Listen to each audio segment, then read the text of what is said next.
Então, muito boa tarde. Estamos mais uma vez aqui para o nosso programa Hora Atividade. Esse que é um programa de iniciativa do CMP Sindicato, o Sindicato dos Professores Municipais aqui de Passo Fundo. Nosso programa fala sempre sobre questões relacionadas à educação. E hoje nós vamos conversar sobre educação, mas obviamente nós vamos continuar conversando sobre a crise mundial, a crise da pandemia mundial. E para conversar conosco, nós temos hoje o prazer de receber o professor e doutor Paulo Carbonari, que também é presidente do Conselho Estadual de Direitos Humanos e coordena agora um grupo recém-criado em Passo Fundo, que é o Comitê Popular por Saúde, Democracia e Direitos. Então, Paulo Carbonari, seja bem-vindo ao nosso programa. Olá a todas e todos, especialmente ao Magistério Municipal e a todas e todos que nos acompanham nesse programa. Boa tarde. Boa tarde, mais uma vez, seja bem-vindo. Nós temos também hoje o prazer de receber mais dois colegas da diretoria do CMP Sindicato. Então, eu recebo com muito carinho a professora Liane Quirinos. Então, Liane, boa tarde e seja bem-vinda. Boa tarde a todos, a todas as colegas, as colegas que estão em casa, na quarentena. E, Paulo, grande alegria estar aqui com você, Ney, Eduardo. É uma oportunidade ímpar que a gente tem de tratar de questões tão sérias como essas que estamos vivendo. E também nós temos o prazer de receber o professor Ney Alberto Pires, e além de professor da rede municipal, ele também é coordenador e trabalha na área de direitos humanos aqui de Passo Fundo, um ativista da área de direitos humanos. Então, professor Ney, boa tarde e seja bem-vindo. Boa tarde, Paulo, Liane, Eduardo e aqueles e aquelas que nos ouvem e nos assistem. É um prazer, uma oportunidade única da gente também aprender tecnologia, disseminar conhecimentos de cidadania. Muito bom. Então, eu já começo com o Carbonari e vamos direto a algumas questões muito importantes nesse momento, né, Carbonari? Então, eu queria começar contigo te perguntando qual é a importância da criação deste comitê, quais são as propostas do comitê recém-criado, e eu queria que tu também se estendesse um pouquinho e me dissesse, nesse momento, qual é a importância não só desse comitê, mas de outras instituições já criadas ou criadas nesse momento para o combate dessa crise mundial. Veja bem, primeiro é importante dizer que essa pandemia nos afeta diretamente, nós somos todos vulneráveis a ela. Efetivamente, nossos corpos estão expostos a uma situação para a qual não temos imunidade. E, portanto, estamos todos vulneráveis a ela. Ainda que os mais pobres, os trabalhadores, as trabalhadoras, aqueles que a vida inteira estiveram mais distante da garantia dos direitos, estejam numa situação mais agravada e, portanto, estejam com um risco maior de serem contaminados. Então, é importante começar dizendo isso. Está em jogo, efetivamente, a gente poder atravessar esse momento complexo, nos mantendo vivos e nos mantendo unidos e nos mantendo participando da vida e da sociedade. Então, essa primeira observação. Quando a gente organizou esse comitê, na verdade, foi um esforço, e continua sendo um esforço, para reunir as organizações, os movimentos sindicais, os movimentos comunitários, os movimentos religiosos, enfim, todos aqueles e aquelas que já vinham promovendo uma série de ações de organização, de mobilização das comunidades e dos grupos sociais, no sentido de que eles se mantenham basicamente fazendo três coisas. A primeira, que a gente chama, é organizando a solidariedade, campanhas de ajuda daqueles com alimentos, com material de higiene e limpeza, para aqueles que precisam e aquelas que precisam. Segundo, a gente também se manter atento às ações do poder público, à responsabilidade das autoridades, para que elas cumpram sua responsabilidade de proteger a comunidade e de tomar as medidas que são necessárias para que essa proteção aconteça. E a terceira, também a gente coordenar a manifestação e a discussão da opinião, ou seja, de como as pessoas entendem esse momento e também como elas podem reagir e atuar nesse contexto. Então, basicamente, são essas 3 grandes linhas de ação que o comitê pretende organizar, se inspirando em iniciativas que já existem por todos os cantos do país, em vários lugares, capitais, cidades do interior, comunidades de periferia, favelas, enfim, as experiências são várias e muitas e múltiplas, no sentido de criar esses canais e esses espaços para que a própria cidadania, as próprias pessoas comuns também se envolvam e participem desse processo como cidadãos e cidadãs. Muito bem. Professor Ney.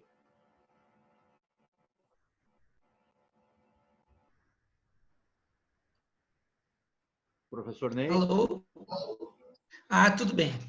Paulo, você fala assim da importância das organizações estarem sociais, da sociedade civil estarem organizadas.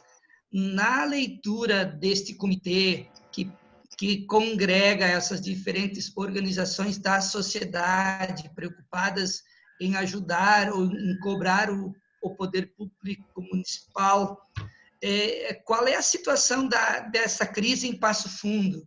E qual é a perspectiva que a gente pode desenhar para o mês de maio, junho, nos próximos dias? Bem, todas e todos estamos acompanhando como a situação em Passo Fundo tem se agravado. Infelizmente, não é?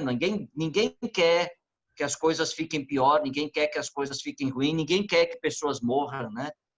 Ninguém de nós quer ficar trancado em casa, todos nós queremos fazer uma vida livre, uma vida pela rua, uma vida encontrando os amigos, as amigas, abraçando, fazendo aquilo que a gente gosta de fazer. Então, essa é a primeira observação. No entanto, Passo Fundo por um conjunto de razões, e as entidades da sociedade alertavam já no final de março, nossa primeira nota é de 27 de março, mais de 3 mil adesões da população dizendo, olha, Passo Fundo precisa tomar medidas mais duras, de aprofundamento do isolamento social, do distanciamento social, porque, objetivamente, as coisas tendem a se agravar.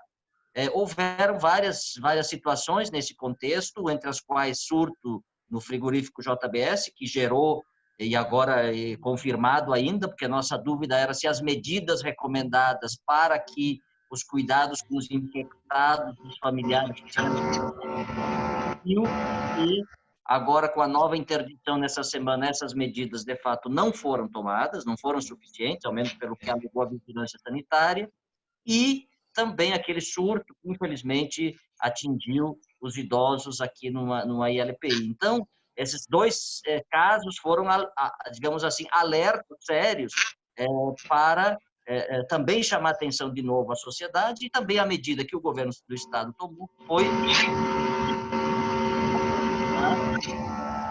distanciamento social. Então, nesse sentido, eu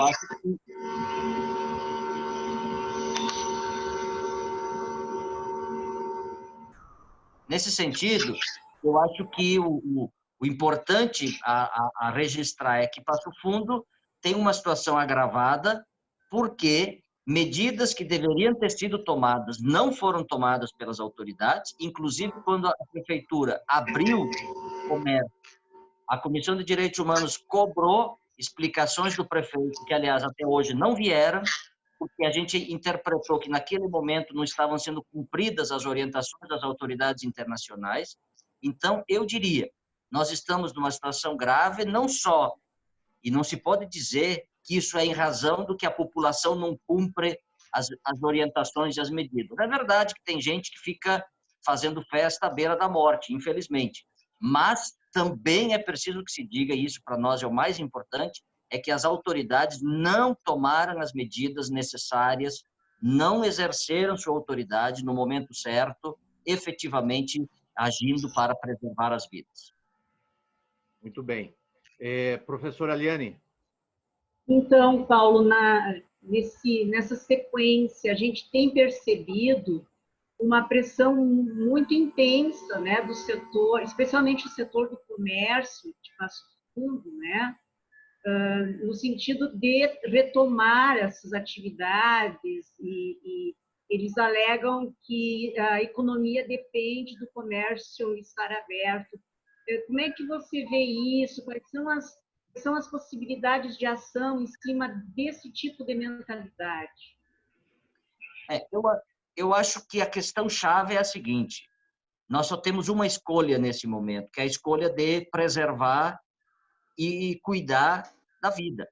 Essa é a escolha que está posta para nós. Não tem alternativa a isso. E todas as medidas necessárias para que isso aconteça precisam ser tomadas. Infelizmente, nós não temos um meio, um recurso que permita imunizar as pessoas de modo seguro. Ou seja, não tem uma vacina que permita nos proteger com segurança. Então, temos que fazer aquela medida das mais antigas da história da humanidade quando se trata de uma doença contagiosa como essa, que é a gente se isolar para não ser contaminado, para não contaminar os outros. Então, inclusive eu brincava num certo momento, a medida mais antiga e mais senso comum da história virou uma medida científica, né? Ou seja, ficar em casa virou uma medida recomendada pelos cientistas, quando na verdade ela é a recomendação das nossas bisavós, das nossas tataravós, quando alguém ficasse com uma doença desse tipo, e como não tem, enquanto não tem um meio de assim. Eu acho que esse aspecto é fundamental a gente compreender que a escolha é essa. Eu acho que é importante que a gente preste atenção na necessidade de garantir que a economia também seja preservada, que os empregos sejam preservados, que as pessoas tenham recursos para pagar as suas contas, para sobreviver. Tudo isso é necessário. Mas eu sou daqueles que acredita que se a gente estiver vivo, a gente vai fazer isso melhor do que se a gente não estiver vivo. Então, efetivamente, esse enfrentamento é fundamental e as pessoas têm que fazer escolhas, e, sobretudo, as autoridades também têm que fazer escolhas. Essas escolhas têm consequências e as consequências a gente vê. Se a gente faz a escolha certa, que protege a vida, a gente vai ter como consequências mais vida. Se a gente faz escolhas erradas, que põem a vida em risco, a gente vai ver as consequências, que é mais gente morrendo, mais gente contaminada e assim por diante. Então, é isso que eu teria para dizer. Eu acho que é fundamental que a gente preste atenção nessas questões, como eu disse, mas nós temos uma prioridade nesse momento e nós não somos contra o comércio, não somos contra o trabalho, não somos nada disso. Somos só e unicamente só a favor da preservação e da proteção da vida. E que todas as medidas necessárias para que isso seja feito sejam tomadas e, infelizmente, essa situação teremos que juntos encontrar os melhores caminhos para resolver agora e depois. Muito bem. Paulo, essa questão ainda da JBS, ela é uma questão que não está resolvida nesse momento, né? E ela teve um foco muito grande, e esse foco, me parece que a partir dali, esse foco teve desdobramentos. E como é que é essa questão no momento, atualmente, como é que ela está? O frigorífico está fechado, vai continuar fechado? O que tem a me dizer sobre isso? As informações que a gente tem é que por uma determinação da Prefeitura Municipal, depois de uma ação da Vigilância em Saúde de Passo Fundo, essa semana o frigorífico foi fechado por mais 15 dias. Que, na verdade, os primeiros 15 dias da interdição que havia sido feita pelo Ministério da Economia encerraria nesse sábado. Então, na verdade, há um prolongamento. Claro que a empresa disse que vai recorrer à justiça, mas, de qualquer maneira, por hora está interditado. O que eu quero chamar a atenção, olha o tamanho da gravidade dessa situação. Nós não temos ainda, como sociedade, uma informação segura de quantos objetivamente foram infectados. A empresa diz que foram 20 e tantos. O Ministério Público do Trabalho fala de mais de 60. Então, essa informação nós precisamos ter segurança. Quantos infectados, quais são as pessoas com quem esses infectados estabeleceram relação, foram tomadas as providências para a quarentena de 14 dias para todas essas pessoas, os trabalhadores que foram afastados foram efetivamente monitorados, atendidos, orientados, tiveram as condições de cuidado em casa, até os produtores rurais que são integrados à empresa receberam uma atenção adequada para que também efetivamente a produção dele fosse escoada para outras plantas, enfim, uma série de questões que são de ordem sanitária, mas também são de ordem econômica e social, que estão postas na praça e que, infelizmente, a gente desconhece. Então, essa questão, para mim, ela mostra um debate que a gente precisa fazer na sociedade. As empresas precisam respeitar os direitos humanos, os direitos trabalhistas, e estamos precisando avançar nesse debate que já acontece no mundo todo, que é da responsabilidade das empresas. Carbonari, eu queria perguntar, na avaliação das entidades que compõem esse comitê, o que se avalia da posição, da postura do governo municipal nesse momento de crise? Olha, acho que o município, as autoridades municipais, através do comitê, que inclusive foi criado, elas responderam positivamente até um certo momento. Depois, acho que se fecharam, né? Para mim, o principal problema que está colocado é que a autoridade municipal não acolheu as demandas que foram apresentadas, inclusive, para ampliação da participação do comitê e organizações do comitê oficial, né, de monitoramento da crise. Infelizmente, o município passou a ouvir apenas a quem lhe interessava ouvir. E esse, para mim, é a principal doença que se instalou no governo municipal. Porque quando um governo não ouve a sociedade, não ouve as várias vozes da sociedade, e às vezes a sociedade tem vozes que não são as vozes certas, não tem problema. O gestor tem que escutar e tem que ter a capacidade de discernir e de efetivamente tomá-las em conta. Então, eu falo isso porque eu sei que autoridades municipais, inclusive, chegaram a desqualificar as notas que nós fizemos por serem ideológicas e que eles estavam se orientando por posições científicas. Eu tenho dúvida, um debate desse não é um debate bem colocado. A gente não qualifica os argumentos. A gente leva a sério os argumentos, leva a sério as opiniões e as posições. Eu falo isso para quem é gestor e é um gestor democrático. Tem que levar a sério as posições, as opiniões e, efetivamente, discernir. E não desqualificar as opiniões que, eventualmente, não lhe sejam favoráveis e tomar em conta aquelas que, eventualmente, venham para satisfazer a sua posição. Então, acho que esse é, na minha avaliação, o principal erro do município. Não ampliar a oitiva da sociedade, não prestar atenção nas diversas vozes e, efetivamente, tomar decisões que eu acho algumas delas se mostraram equivocadas, se não equivocadas, pelo menos atrasadas, e podemos, evidentemente, discutir, inclusive, essa avaliação. Muito bem. Antes da professora Liane encaminhar a pergunta dela, eu vou pedir que, depois que ela fizer a pergunta, tu fecha o teu microfone, Liane, que está vindo daí da tua sala uma interferência, tá? Só vai ali no microfonezinho, fecha ele, só aperta ali, vai aparecer um xizinho em cima dele, daí não dá essa interferência, tá bom? E depois, quando for falar a próxima, tu não esquece de ligar ele. E não se preocupa que isso que eu estou falando vai ser cortado depois, tá? Não se preocupa com isso. Eu vou tentar. Então tá. Professora Liane, a sua pergunta. Sim, estou preocupada, né, Paulo, com essa questão que a gente está percebendo de uma dificuldade muito grande na questão de diálogo dos diferentes pontos de vista. Mas antes de nós chegar nisso, eu queria ainda focar na questão do emprego propriamente, né? Porque nós sabemos, nós estamos vendo, vai haver um quadro de desemprego muito forte, muito grande, isso já está acontecendo no mundo todo, né? Como é que você, coordenando, sendo presidente, né, da Comissão de Direitos Humanos no Estado e estando tão envolvido com todas essas questões, como é que você vê isso? Você vê você teria assim algum insight de solução, de possibilidade de solução para essa questão? Então, para mim, a questão econômica precisa ser enfrentada num sentido mais amplo. A crise do capitalismo contemporâneo não vem da pandemia, ela é anterior, né?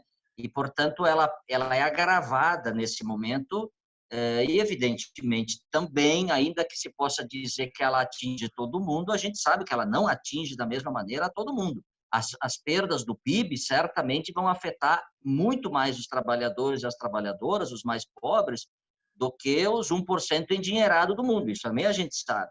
A gente sabe que os 25 milhões de novos desempregados ou de subemprego que a OIT anunciou como desempregados em consequência da pandemia, que já se somam aos mais de 180 milhões de desempregados que já existiam no mundo, vão evidentemente, e junto com isso a redução do ingresso, do tamanho da renda dos trabalhadores, vai piorar a situação de vida dos pobres e dos trabalhadores. Então, a gente considerar que a dimensão da crise econômica ela tem um afetado importante, que são os mais pobres, aqueles que já passavam por situações difíceis e, sobretudo, também em uma situação que se agrava em função dos 40 anos de devastação que o neoliberalismo produziu ao deixar os estados desguarnecidos da capacidade de proteção social. Então, tudo isso que a gente está vendo também soma a esse contexto, que é o fato de que as políticas sociais foram desmontadas no mundo inteiro. Quer dizer, nem são as políticas sociais, nem fábrica de equipamento de proteção à saúde tem mais no Ocidente. Quer dizer, a gente vai ter que importar tudo da China, até as máscaras, qualquer coisa de equipamento de saúde. Isso está sendo revelado de um modo dramático. Então, o desmonte, digamos assim, das condições objetivas de proteção social no Ocidente, na Europa, nos Estados Unidos, na América, todos os nossos cantos por aqui, tem se revelado dramática. Por outro lado, também é importante notar que a crise é global, a pandemia é global, mas as soluções são nacionais. Infelizmente, então, nós não avançamos numa arquitetura política que permita enfrentar problemas globais. Então, ela fica muito suscetível à vontade dos governos dos países, e aí a gente vê como eles reagem, inclusive o nosso aqui, que passa por negacionista, então, enfim, aquilo que a gente tem visto, a posição do governo brasileiro. Então, esse conjunto de questões se soma ainda ao fato de que os organismos nacionais, internacionais, multilaterais, encarregados, por exemplo, de fazer a regulação comercial, não estão fazendo. Então, tem uma guerra por equipamentos, por medicamentos instalada no mundo, e a Organização Mundial do Comércio não media essas situações. Mais do que isso, se fala em um novo plano Marshall, de ajuda aos países. O plano Marshall está sendo pensado entre os ricos para os ricos. Os europeus demoraram semanas para decidir se iam dar algum dinheirinho para a Itália e para a Espanha, entre eles, entre os europeus. Então, quer dizer, estamos longe de conversar sobre medidas necessárias, como, por exemplo, o perdão das dívidas externas dos países pobres, como foi proposto pelo Jubileu Sul, taxação das grandes fortunas, uma série de medidas que, ao longo dos anos, foi sendo proposta, mas que nunca foi realizada, para que efetivamente a gente tenha recursos para socorrer aqueles e aquelas que estão numa situação mais precária. Sem mudanças estruturais na forma de fazer a vida, nós não vamos enfrentar essa crise nem as consequências da pandemia. Não vai ser com aquelas medidas convencionais, né? Não vai ser só socorrendo os bancos. Aliás, é um problema no Brasil, né? Vocês devem ter visto. Os bancos não precisaram fazer nenhum esforço para ganhar R$1 trilhão de reais. Os pobres têm que ir para a fila da Caixa, se expor à contaminação para justificar um erro de CPF para transferir R$600. Isso é cruel, é terrível. Quer dizer, é pensar a política de um modo profundamente desigual, e eu tenho chamado isso de pensar uma política num viés necropolítico. Então, eu acho que o desafio que nós temos do ponto de vista econômico passa por enfrentar essas questões numa perspectiva muito mais profunda do que com as medidas convencionais, tradicionais, e, sobretudo, e para piorar, as que o ministro da Economia brasileiro tem sugerido, que vem numa perspectiva de fortalecer ainda mais a austeridade. Tem que revogar a emenda constitucional 95 para ter dinheiro, efetivamente. O governo federal precisa providenciar condições para financiar e para socorrer as empresas, para ajudar os trabalhadores, enfim, para fazer o que precisa ser feito quando tem uma crise grave do ponto de vista econômico como essa que estamos vivendo. Muito bem. Antes de continuar a nossa entrevista, eu quero dizer que esse programa vai ser veiculado em todas as redes sociais do CMP Sindicato, e você pode curtir, pode nos seguir e pode compartilhar, seguindo os endereços que estão aí na tela. Paulo, o governo federal tem feito uma forte pressão para o retorno de todas as atividades. Inclusive, dias atrás, o presidente Jair Bolsonaro foi até o STF com um grupo de empresários para fazer, sim, uma pressão direta ao Supremo Tribunal Federal para que fizesse um relaxamento das regras de isolamento. Eu quero saber, na tua opinião, como você vê a postura do presidente brasileiro, principalmente comparando essa postura com os demais líderes mundiais.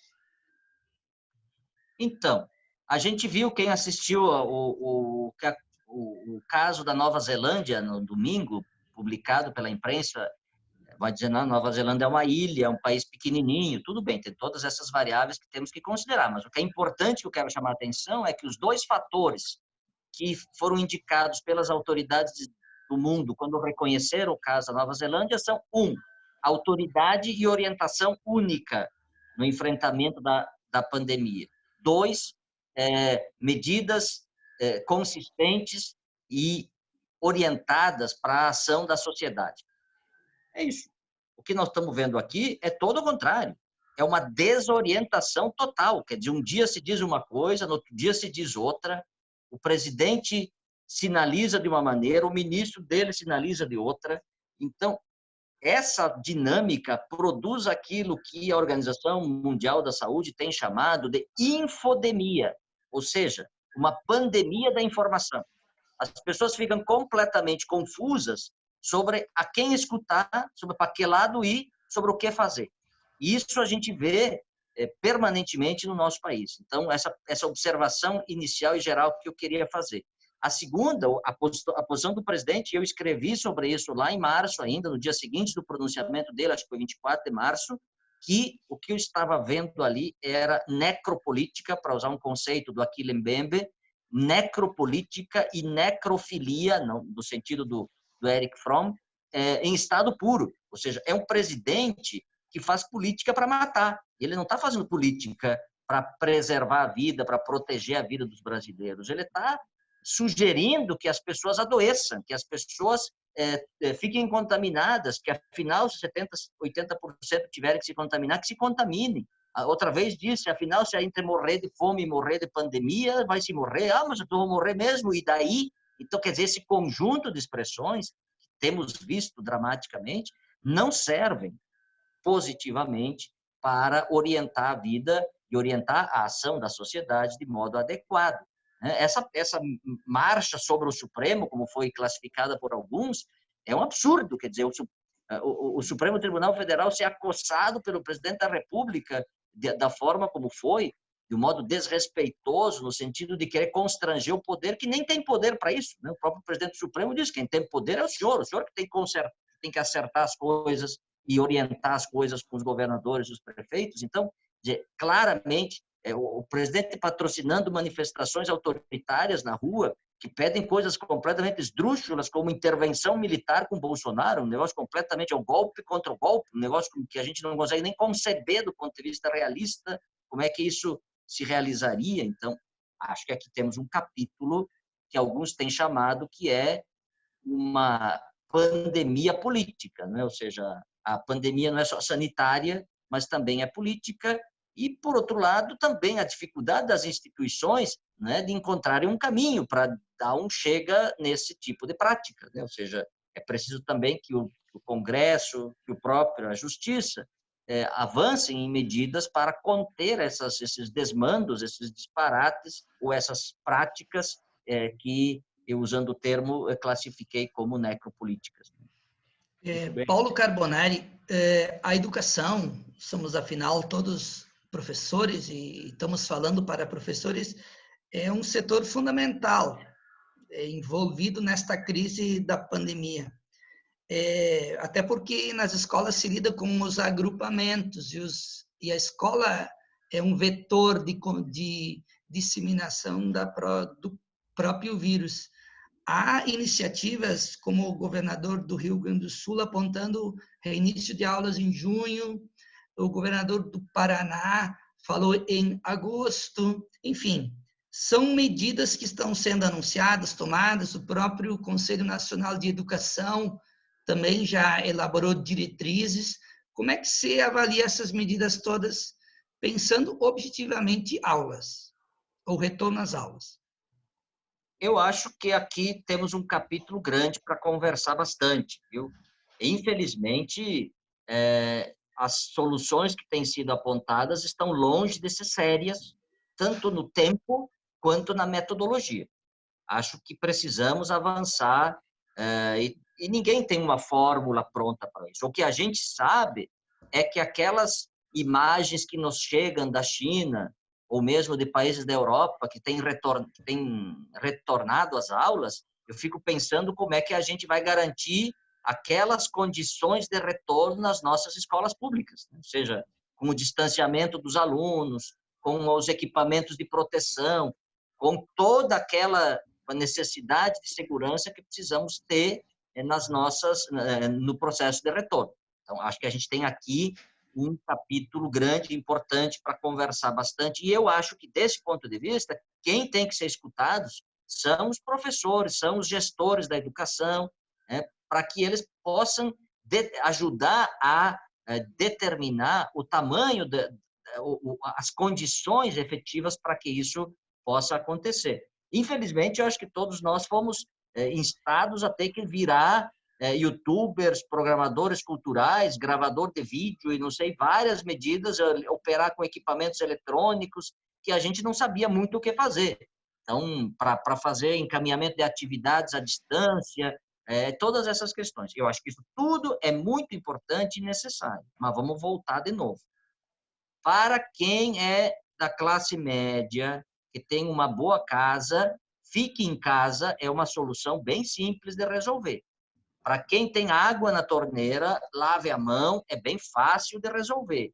Para quem tem casa com condições de se organizar, trabalhar em casa também é uma solução. É chato, é ruim, é difícil, mas agora, para a imensa maioria dos pais, das mães e dos estudantes da escola pública, não só da escola primária, da escola básica, mas até da universidade pública, fazer isso como uma tarefa doméstica é quase impossível, para não dizer impossível. Portanto, há uma questão de fundo no debate da educação, que é como é que a gente faz frente no processo educativo, nesse contexto, àquela desigualdade que já estava presente antes e que agora é agravada ainda mais. Porque aqueles alunos que têm acesso vão poder ter uma vantagem, supostamente, em relação àqueles que não tiveram essas condições de acesso, e são milhões os que não têm efetivamente acesso. Então, acho que esse é um problema mesmo de fundo que envolve questões de ordem pedagógica, de ordem metodológica, de ordem didática, mas de ordem política, de gestão, enfim. Eu não estou vendo, ou não sei se eu não estou atento, se não é a minha, não me chegou até, se não chegou até mim, mas não vi as autoridades públicas da educação de Passo Fundo apresentarem qualquer pauta de debate. E se eu estou desinformado, me desculpem, mas eu imagino, eu gostaria de ver a Secretaria Municipal de Educação chamando o CMP, chamando os professores, chamando os pais, chamando os estudantes para conversar sobre isso. É preciso conversar, porque sem conversar vai ser difícil encontrar uma boa solução. Se alguém tiver mágica, talvez junho possa voltar. Não sei como alguém consiga prever de um modo tão seguro a volta em junho. Felizmente, o Ministério Público da área da educação já fez uma recomendação ao governo do estado dizendo que isso seria prematuro. Espero que o governador escute e tome em conta com seriedade essa situação. Mas o que eu acho que é mais desafiante aqui no nosso quintal, na nossa casa, no nosso Passo Fundo, é esperar que as autoridades da educação chamem para um debate público sobre o que significa fazer educação nesse contexto, quais são os problemas, as dificuldades e quais são as medidas, e como é que a gente vai construindo a travessia e também a margem a qual chegaremos depois dessa travessia. Muito bem. Professora Aliane, mais alguma pergunta? Então, essa questão de novo, né? Me parece que as autoridades locais, elas ficam aguardando que no âmbito estadual e no âmbito federal, as autoridades da educação comecem essa discussão. Isso não está acontecendo em nenhuma das esferas e se vai adiando esse debate. é preocupante a possibilidade da gente poder estar retornando agora em junho, talvez em julho, né? Então, eu queria ainda te provocar mais um pouco nessa questão, né? Da questão dessa hierarquia. De que maneira nós poderíamos colocar uma pressão para se discutir isso no âmbito local, independente de que isso aconteça em outras esferas da República? Eu acho o fundamental aqui, como eu disse, sem a gente conversar, e a gente tem aprendido a conversar, inclusive por esse meio eletrônico, né, que de alguma maneira nos põe perto, ainda que a gente fique longe, né, mas de qualquer maneira estamos aprendendo a usar, inclusive, esses mecanismos. Então, tem condições, se desenvolveu inteligência e habilidade para produzir debate público e debates públicos com ampla participação, inclusive, ainda que, né, com esses mecanismos e instrumentos. Então, não dá para dizer, não fizemos o debate porque não tinha como reunir as pessoas. Não, tem como reunir as pessoas e tem como fazer isso adequadamente com segurança. Para mim, o fundamental, Liane, o objetivo é preciso conversar sobre os problemas. Ninguém tem solução, nenhum de nós imaginou nos seus pesadelos mais terríveis que passaríamos por isso. Ninguém, não houve alguém que pudesse dizer, até talvez tenhamos sido descuidados, porque as informações nos chegavam da China, mas todo mundo achava que era muito longe, que não ia chegar aqui, que era uma coisa de lá, enfim, mas chegou. E, objetivamente, chegou pesado, chegou com força para cima da população e, sobretudo, dos mais pobres. Então, acho que, diante de uma situação dessas, vamos ter que usar o recurso que nós temos como seres humanos, que é a nossa inteligência, a nossa criatividade, a nossa capacidade inventiva. Vamos exercitar a nossa imaginação para encontrar saídas. Mas isso a gente não faz trancado, cada um por si, achando que eu vou ter que ter a solução. Não, a gente faz isso melhor se a gente se juntar. Vamos fazer chuva de ideias, vamos viajar, vamos pensar possibilidades. Alguma vai dar certo, né? E os gestores têm que ser humildes nesse momento e acreditar que as pessoas têm propostas, têm soluções, têm construções que podem colaborar nessas soluções e que efetivamente as pessoas não é que estão querendo, como alguns dizem, então todo mundo agora está disfarçado, não quer trabalhar, então fica em casa. Não, as pessoas não estão ficando em casa porque acham que não querem, ou porque não querem trabalhar, ou porque acham que estão de férias. Não, as pessoas estão preocupadas, estão fazendo isso porque precisa fazer isso para proteger a si mesmas e a todas as demais. Então, minha observação aqui, Liane, se tem um lugar que o exercício dialógico, o exercício político, o exercício da discussão deveria ser muito, muito, muito importante e feito de um modo bastante permanente, e também nesse momento, é a educação. Lamento não estar vendo esse exercício. Eu acho que vocês, professores municipais que estão lá em todas as escolas, os professores estaduais, das escolas particulares, enfim, todos os professores estão se desdobrando acima daquilo que poderia imaginar possível 1 mês atrás ou 2 meses atrás, para seguir fazendo educação nesse contexto e preocupados e tentando arranjar explicações, métodos, formas, dinâmicas para poder retornar. Ninguém está dizendo que não quer retornar em junho porque quer mais tempo de folga. Não, a gente está preocupado que tenha segurança para que as escolas efetivamente não se tornem novos focos de ampliação da contaminação. Então, eu acho, sim, acho que a solução nisso é uma solução bem simples, não é simplória, simples e antiga. Vamos conversar. As autoridades reúnam as pessoas, os professores, chamem a comunidade, os movimentos, enfim, ouça as opiniões, até as mais esdrúxulas. Como dizia o Tiago de Mello, a gente tem direito a ser esdrúxulo e ridículo, a colocar uma begônia na lapela e sair passeando num dia de sol. A gente tem direito de falar bobagem às vezes e de errar, mas vamos errar conversando juntos, ou vamos conversar sobre os erros, para inclusive demonstrar que eles são erros e que eles podem se converter em acertos. Acho que esse é o único meio que nós temos como comunidade educativa para enfrentar e construir alternativas para essa solução. Se as autoridades acharem que, pela sua posição de autoridade, vão encontrar a melhor solução, acho que elas deveriam tomar um chá de semancol e efetivamente vestir as sandálias da humildade, porque nesse momento ninguém tem certeza nenhuma. A única certeza que nós temos é que precisamos viver e manter vivos aqueles e aquelas que amamos e aqueles que também às vezes não gostamos tanto, mas que são seres humanos e por isso todas as vidas valem e precisam ficar vivas. Muito bem. Então, nós já estamos nos encaminhando para o final do nosso programa. Eu acho que foi muito proveitoso essa fala com o Paulo Carbonari, uma referência nacional hoje em termos de direitos humanos, e muito oportuna a participação dos nossos queridos colegas da Liane e do professor Ney. Então, quero inicialmente agradecer à professora Liane pela sua participação e deixo alguns segundinhos para as suas considerações finais, Liane.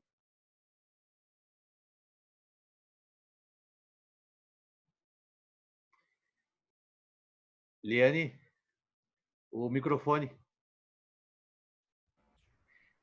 Liane, deixa eu... Aprendendo, né? Tá, então, ó, estamos aprendendo. Só um pouquinho, ó. Eu vou fazer esse finalzinho de novo, tá? Tá. Então, estamos nos encaminhando para o final do nosso programa. Foi uma conversa muito oportuna que tivemos com Paulo Carbonari, que hoje é uma referência nacional em termos de direitos humanos. Para finalizar, eu vou passar um pouquinho a palavra para os nossos queridos colegas, professora Liane, professor Ney, para que façam as suas considerações. Eu quero agradecer essa oportunidade, foi maravilhoso ter estado aqui conversando com vocês. A gente vai ficando com saudade de estar com os nossos pares e trocar ideias e procurar alguma solução, alguma alternativa, né? Então, esse encontro foi muito valioso e até me acalmei, porque quando a gente fica, às vezes, pensando sozinho com os nossos botões, dá bastante angústia, né? Então, fala e vê essas ações, como esse comitê popular agora criado, e outras tantas ações, né, que estão acontecendo, isso também, assim, serve para acalmar um pouco nossas angústias, né? Então, muito obrigada, Ney, obrigada, Paulo, Eduardo, a todos que estão nos acompanhando, foi um grande prazer. Tá bom, muito obrigado, Liane. Professor Ney.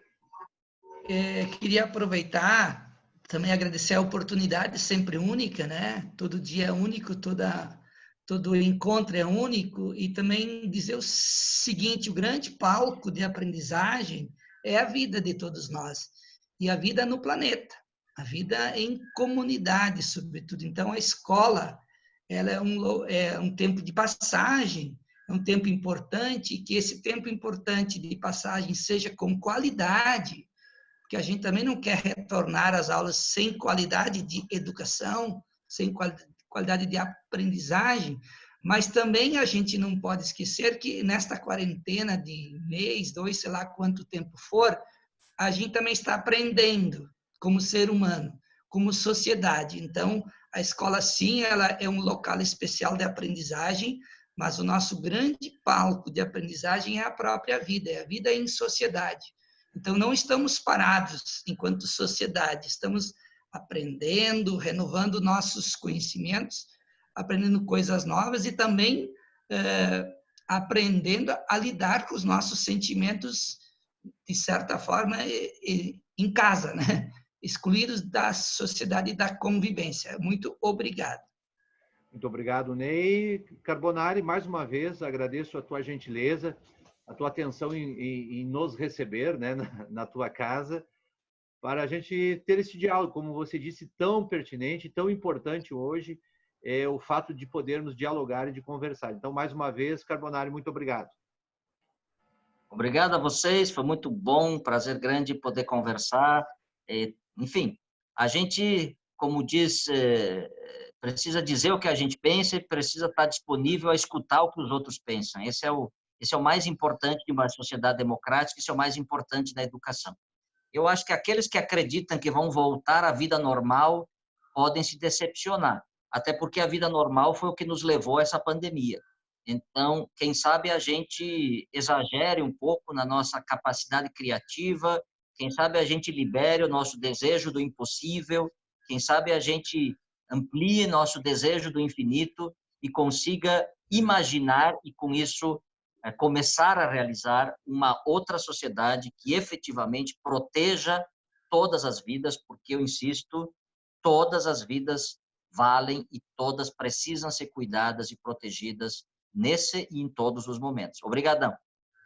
Então, eu, mais uma vez, agradeço a vocês três e agradeço a você que está nos assistindo e que chegou até aqui nesse programa, dizendo a vocês que vocês podem nos seguir, podem compartilhar nas nossas redes sociais.